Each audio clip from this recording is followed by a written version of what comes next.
Well, well, well.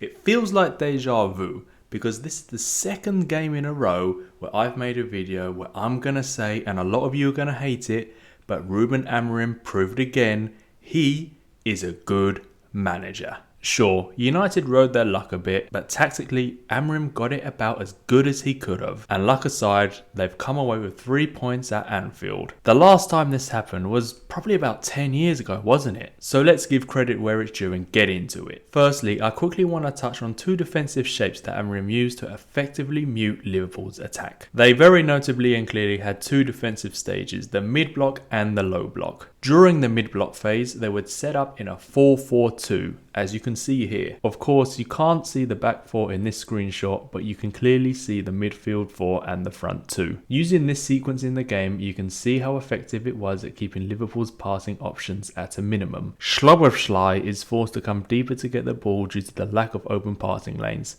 and the play is eventually broken up as Mount fouls Bradley. Then, when Liverpool did manage to advance the play further up the pitch, Amorim changed to a low block 5-4-1 formation, as you can see here. It should be pointed out at this point that both of these shapes are pretty new for Amorim. The most commonly used low block formation has been the 5-2-3, so these are clear tactical changes from the manager, and he needs to get credit for it. You can see with the United setup in the 5-4-1, and the midfield especially playing tightly and compact, Liverpool struggled immensely to break them down from open play. As we let the clip play out, notice how United's shape stays compact and the passing lanes are kept shut, meaning whenever Gravenberch gets the ball, he has absolutely no option other than passing sideways, backwards, or daring to play a more dangerous longer ball forward. Now, going deeper into Manchester United successfully closing those passing lanes, I want you to look at this passing map. This is from the Liverpool team, and the thicker lines show where more passes were made.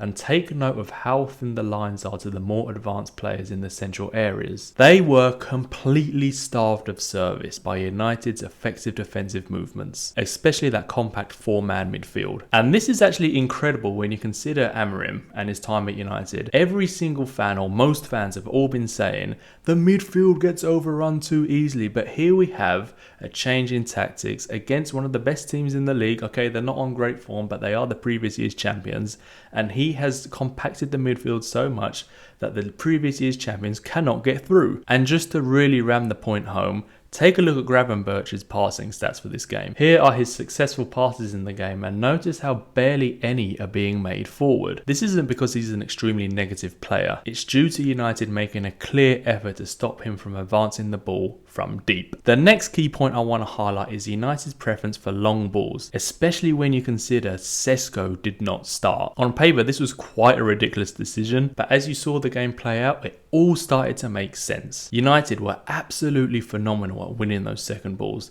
a tactic that Amorim had clearly worked on in the build-up to this game. The players were positioned so they had a much higher chance of winning those second balls, and despite Lamens only making 3 successful long passes the whole game, his distribution was clearly tactile and it worked incredibly well. This allowed United to relieve Liverpool pressure effectively and gave them opportunities to work the ball higher up the pitch instead of trying to play it out the back. And on the subject of playing out the back, I also want to mention Amorim's starting lineup, especially the back 3. Before the game, I was actually quite annoyed that Euro wasn't starting and Ligt was going to be pushed out to be one of the wide centre backs. Euro has probably the best short passing out of all the centre backs that United currently have available. A back 3 of Ligt, Maguire and Shaw looked like it was going to invite trouble, especially when you consider passing out the back. But with Amorim setting up the team specifically to win those second balls and to keep the defensive formations as solid and compact as possible, it actually worked perfectly. The starting lineup was perfect. Ligt was absolutely solid at the back.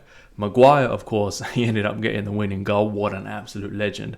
And Shaw is actually really growing in really well to that left centre-back role, and he looked pretty solid as well. A common strength of Amorim's Man United team is their constant and consistent success in getting the wing-backs into 1v1 situations out wide. The game against Liverpool was no different, as Ahmad tormented Kerkez, who is having quite an unsteady start to his life in Liverpool. Ahmad was quality the whole game and is really growing into that right wing-back role. I mean, no, it's not ideal to have him as a right-back in in that low block formation, but the system allows those wing backs to get really high up the pitch, more like traditional wingers, and that is where Ahmad really thrives. Whilst I talk about individual performances, I also want to mention Cunha now, as he was really enjoyable to watch. I mean, he's not really having the best start to his Manchester United career, but his talent is undeniable, and when he gets into the groove, he is an absolute joy to watch. I did pick on Mbeumo in previous videos for his lack of end product, so it's great to see him get the goal. Bruno was exceptional as well, especially in the first half. Again, in previous videos I have said that he might be showing signs of fatigue, and his performance definitely did drop in the second half. I really do think Mainu now needs to start more games, for himself obviously, but also for Bruno, as that role is really high intensity. Finally, how good is it to not have a complete bomb scare in goal? Who would have known that not having a goalkeeper with the limpest wrists in the world will actually improve the team quite a lot? Lamans again proved he's a solid option in goal, making some crucial saves and just generally being a safe set of hands. It's been over 2 years since United have had that, so he is extremely welcome. And it wouldn't be a United video if there was no slagging off. So shout out to Delot for this one, with these two clips begging the question, is he actually a real footballer? These are the kind of mistakes that lead to goals, and I'm sorry, but he just needs dropping permanently at this point. Dorgu is a dead end option, but at least it's not a complete bomb scare like Dalot is trying to be. Let's also see more of Diego Leon as well. He looked really lively in pre-season, and he can't be as dodgy as Dalot is right now. Anyway, that pretty much wraps up the video on my thoughts on the game. 2 wins on the trot for United,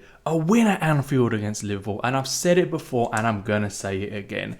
Amorim is a good manager, and he's proven it to you all again. Hopefully you enjoyed the video, and if you did, give it a like and please consider subscribing, as it would really help the channel. Cheers. Amorim's the GOAT.